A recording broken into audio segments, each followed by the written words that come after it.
Hello everyone, welcome back to my YouTube channel and Facebook page education hub BD.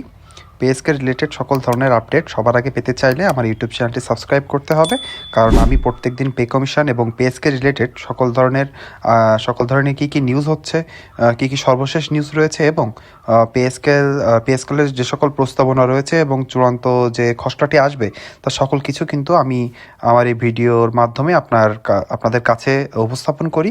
তাই যারা প্রথম এসেছেন অথবা সাবস্ক্রাইব এখনও করা হয়নি কিন্তু ভিডিও দেখা হয়, তারা অবশ্যই সাবস্ক্রাইব করে দিবেন। ভিডিওটিতে এসেছেন, ভিডিওতে একটি লাইক করে দিবেন এবং আজকের ভিডিও সম্পর্কে কোনো মন্তব্য থাকলে আপনি কমেন্ট বক্সে লিখতে ভুলবেন না। আরেকটা জিনিস মনে করিয়ে দিই মেন ভিডিও যাওয়ার আগে, সেটা হচ্ছে সাবস্ক্রাইব অপশনে ক্লিক করলে দেখবেন দুইটা ইউটিউব চ্যানেল আছে। একটা হচ্ছে এডুকেশন হাব বিডি, একটা হচ্ছে পেএসকেল হাব বিডি। আমি দুইটা ইউটিউব চ্যানেলেই পেএসকেল রিলেটেড সকল ভিডিও ভাগ করে দিয়ে থাকি। তাই বলবো যারা প্রথম এসেছেন অথবা এখন সাবস্ক্রাইব করেননি তারা দুইটি ইউটিউব চ্যানেলে সাবস্ক্রাইব করে দিবেন। তাহলে চলুন দেরি না করে আমরা মেন ভিডিওতে চলে যাই। আমরা মেন ভিডিওতে চলে এসেছি। আজকের দুঃখের নাকি কষ্টের কি বলবো বুঝতে পারছি না, কিন্তু আজকের টপিকটি হলো পে কমিশনের সিদ্ধান্ত আগামী সরকার নেবে, অর্থ উপদেষ্টা সালেউদ্দিন আহমেদ।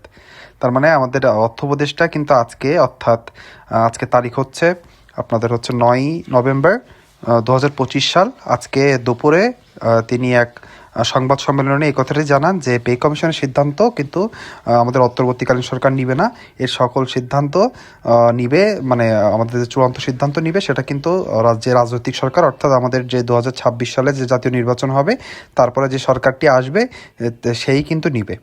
এতদিন ধরে আমরা কত নিউজ শুনেছি, আপডেট শুনেছি, আমাদের পে কমিশনের কার্যক্রম প্রায় শেষের দিকে, কিন্তু আমরা যতটুকু বুঝতে পারলাম তার কথাই তারা বলতে চাচ্ছে তারা একটি খসড়া বা একটি প্রস্তাবনা দিয়ে যাবে রাজনৈতিক সরকারের কাছে। রাজনৈতিক সরকার সেটি বিবেচনা করে তারপরে সেটা চূড়ান্ত নবম পে স্কেল হিসেবে ঘোষণা দিবে। তার মানে বুঝতে পারলেন খুব সহসাই কিন্তু আমরা পে স্কেল পাচ্ছি না।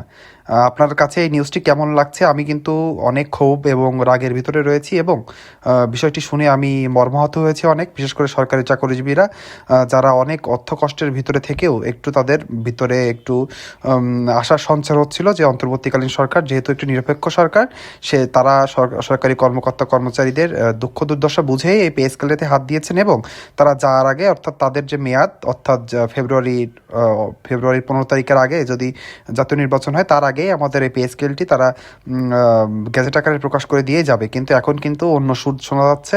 সরকারি চাকরিজীবীদের কোনো ভালো কাজ বা তাদের কল্যাণে কোনো কাজ হলেই সকল মানুষ তাদেরকে মূলা ঝুলিয়ে দেওয়ার জন্যই ব্যস্ত হয়ে যায়। আমরা যতটুকু মনে করছি যে আশা করছি যে আমাদের সরকারি চাকরিজীবীদের কিন্তু হাতে মূলাই ধরিয়ে দেওয়া হয়েছে। আপনি এই মূলাটা নেবেন কিনা, নাকি এখন আপনারা আন্দোলনে নামতে হবে এবং নেমে নিজেদের অধিকার আদায় করে নিতে হবে সেটার পথে কিনা আপনি অবশ্যই জানাবেন। আপনি চান কিনা যে এই সরকার, অন্তর্বর্তীকালীন সরকার, যে কোনো মূল্যে 2026 সালের জানুয়ারির আগেই আমাদের নতুন পে স্কেল দিবে, এটির সাথে আপনি একমত আছেন কিনা? তাহলে কমেন্ট বক্সে লিখে যেতে ভুলবেন না যে আপনি একমত কিনা, আর আপনি কোন দলে আছেন। একটা দল হলো যারা হচ্ছে 2026 সালের জানুয়ারি মাসের ভিতরেই নতুন পে স্কেল চান, আর একটি হলো নতুন সরকার এসেই সব ঠিকঠাক করে দিবে। আপনি কোন দলে আছেন সেটা কমেন্ট বক্সে লিখে যেতে ভুলবেন না। তাহলে চলুন আজকের সম্পূর্ণ নিউজটা আমরা দেখে নিই। তারিখ ও স্থান: 9 নভেম্বর 2025 রবিবার সচিবালয়ের সরকারি ক্রয় ও অর্থনৈতিক বিষয় সংক্রান্ত উপদেষ্টা পরিষদের বৈঠক শেষে অর্থ উপদেষ্টা সালেউদ্দিন আহমেদ সাংবাদিকদের সঙ্গে কথা বলেন।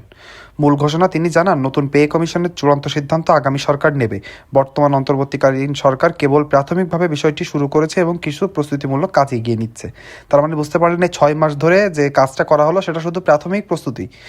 আশা করছি যে অন্তর্বর্তীকালীন সরকার শেষ সময়ে এসে যদি এমন তাদের রূপ গিরগিটির মতো বদলিয়ে দেয় তাহলে কিন্তু বাংলাদেশের যে আপামর জনগণ আছে এবং যে সকল সরকারি চাকরিজীবীরা আছে তারা কিন্তু আন্দোলনে নামতে বাধ্য হবে এবং তাদের ন্যায্য অধিকার আদায় করেই তাই ছাড়বে। কারণ ব্যাখ্যা কী কারণে তিনি এই কথা বলেছেন সেটি দেখা যাক। অর্থ উপদেষ্টা বলেন, বর্তমান সরকার নির্বাচনকালীন অন্তর্বর্তী পর্যায়ে থাকায় বড় কোনো আর্থিক সিদ্ধান্ত নেওয়ার যুক্তিসঙ্গত নয়। তাই পে কমিশনের সুপারিশ ও বাস্তবায়নের চূড়ান্ত দায়িত্ব পরবর্তী সরকারের হাতে থাকবে।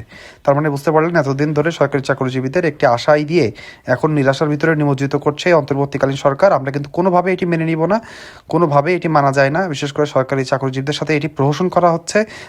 তারা বলল 6 মাস ধরে তারা কমিশন করেছে, সেখানে চূড়ান্ত সুপারিশ আসবে, সেই সুপারিশ গেজেট আকারে অন্তর্বর্তীকালীন সরকার যাওয়ার আগেই সেটা গেজেট আকারে প্রকাশ হবে এবং জানুয়ারি থেকে এপ্রিলের ভিতরে সরকারি চাকরিজীবীরা তাদের নতুন অর্থাৎ নবম পে স্কেলের আন্ডারে বেতন পাবে। কিন্তু এখন তাদের রং বদলে গেল। এখন তারা বলতে চাচ্ছে যে আমাদের যে জাতীয় সরকার আসবে অর্থাৎ রাজনৈতিক সরকার আসবে, তারা এসে এই সিদ্ধান্ত নেবে। এটি কিন্তু পুরো গিরগিটির মতো রং বদলে নিল আমাদের সরকার। আইএমএফ সম্পর্কিত আলোচনার অগ্রগতি। আইএমএফ এর সঙ্গে তারা চূড়ান্ত বৈঠক হবে 15 নভেম্বর 2025।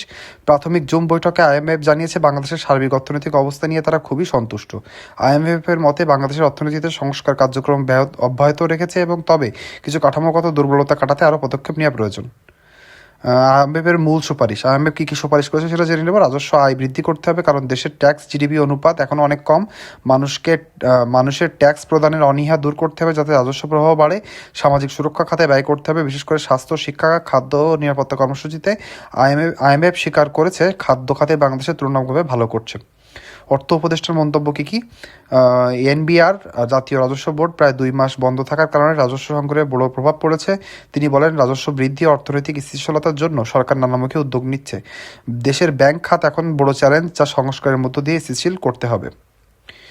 সংস্কার প্রক্রিয়া নিয়ে মন্তব্য করেছেন, সংস্কার কোনো একটি দেশ একদিনে শেষ করার বিষয় নয়, এটি একটি চলমান প্রক্রিয়া বলেন সালেউদ্দিন আহমেদ। বর্তমান সরকার কাজগুলো কনসলিডেট বা সংহত করবে, একটি প্যাকেজ আকারে আগামী সরকারের কাছে হস্তান্তর করবে।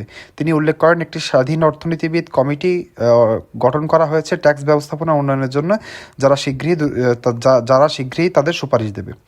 আইএমএফ ঋণের ষষ্ঠ কিস্তি প্রসঙ্গে সাংবাদিকদের প্রশ্নের জবাবে তিনি বলেন, অন্তর্বর্তী সরকারের আমলে ষষ্ঠ কিস্তি পাওয়ার সম্ভাবনা কম, কারণ আইএমএফ দেখতে চায় আগামী রাজনৈতিক সরকার কীভাবে সংস্কার প্রক্রিয়া চালিয়ে যায়। ফেব্রুয়ারির দিকে নির্বাচনের পর আইএমএফ তার রিভিউ মিশনে আসবে এবং তখন ঋণের বিষয়ে সিদ্ধান্ত নেওয়া হবে।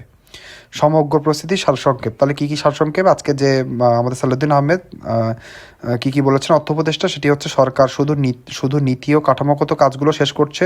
নতুন পে কমিশন কার্যকর ও বেতন কাঠামো বাস্তবায়নের মূল দায়িত্ব আগামী সরকারের হাতে থাকবে। আর একটি হচ্ছে আইএমএফের শর্ত পূরণ ও রাজস্ব বৃদ্ধির উদ্যোগ ও ব্যাংক খাত সংস্কার, এসব বিষয়ে এখন সরকার অগ্রাধিকারে রাখছে। শুধু শেষ অংশে এসে আমরা এটুকুই বলবো, সরকারি চাকরিজীবীরা এই আমাদের অর্থ উপদেষ্টার যে বক্তব্য এবং যে মন্তব্য, এটা ঘৃণাভরে প্রত্যাখ্যান করেছে। তারা সকলে অনেক কষ্টে এই 11 বছর ধরে অর্থ কষ্টের ভিতরে রয়েছেন এবং শেষ দিকে এসে তারা এটুকুই চেয়েছিল যে তাদের জন্য একটি মানসম্মত এবং বাস্তবসম্মত যেন একটি নতুন বেতন কাঠামো এবং নতুন পে স্কেল তাদের উপহার দেওয়া হয়, তাদের জন্য বৈষম্যগুলো দূর হয়। কিন্তু আমাদের অন্তর্বর্তীকালীন সরকার তার ঠিক উল্টো করলো। তারা আশা দেখালো, তারা বলল যে তারা 6 মাসের ভিতরে পে কমিশন গঠন করে তার খসড়া দিবে এবং চূড়ান্ত যে খসড়াটি থাকবে সেটি সরকার আলাপ আলোচনার মাধ্যমে গেজেট আকারে প্রকাশ করে দিয়ে যাবে এবং এটি হবে তাদের যে সময়টুকু আছে, তারা যে সময়টুকু সরকারে আছে তার ভিতরে, অর্থাৎ যদি 15 তারিখে আমাদের জাতীয় সংসদ নির্বাচন হয় তাহলে তার আগ পর্যন্ত তারা থাকবে। অর্থাৎ আমরা ভেবে নিয়েছিলাম 15 ফেব্রুয়ারির আগেই আমাদের অন্তর্বর্তীকালীন সরকার কিন্তু নতুন পে স্কেলটি বাস্তবায়ন করে এবং সেটি চূড়ান্ত করে দিয়ে যাবে। কিন্তু এখন কিন্তু আমরা দেখছি তাদের সুর বদলে গিয়েছে, তারা গিরগিটির মতো রং বদলে নিয়েছে। তারা এখন বলতে চাচ্ছে যে নতুন নির্বাচনের পরে নতুন সরকার এসে সকল সিদ্ধান্ত নেবে। তাহলে সরকারি চাকরিজীবীদের সাথে এই প্রহসনের জবাব সরকারি চাকরিজীবীরাই দেবে এবং তারা রাজপথে নেমেই দেবে। আপনি আমার সাথে একমত কিনা, আপনি আমাদের এই অন্তর্বর্তীকালীন সরকারের অর্থ উপদেষ্টার বক্তব্য কিভাবে দেখছেন সেটি কমেন্ট বক্সে অবশ্যই লিখে জানাবেন। আর একবার বলবো, পে স্কেল রিলেটেড সকল ধরনের আপডেট এবং সকল এক্সক্লুসিভ নিউজ পাওয়ার জন্য আমার ইউটিউব চ্যানেলটি সাবস্ক্রাইব করবেন, ভিডিওটিতে এক লাইক করে দিবেন, আর আপনার কোনো কিছু জানার থাকলে কমেন্ট বক্সে লিখতে ভুলবেন না। ভিডিওতে শেষ পর্যন্ত দেখার জন্য সকলকে ধন্যবাদ। সবাই ভালো থাকবেন।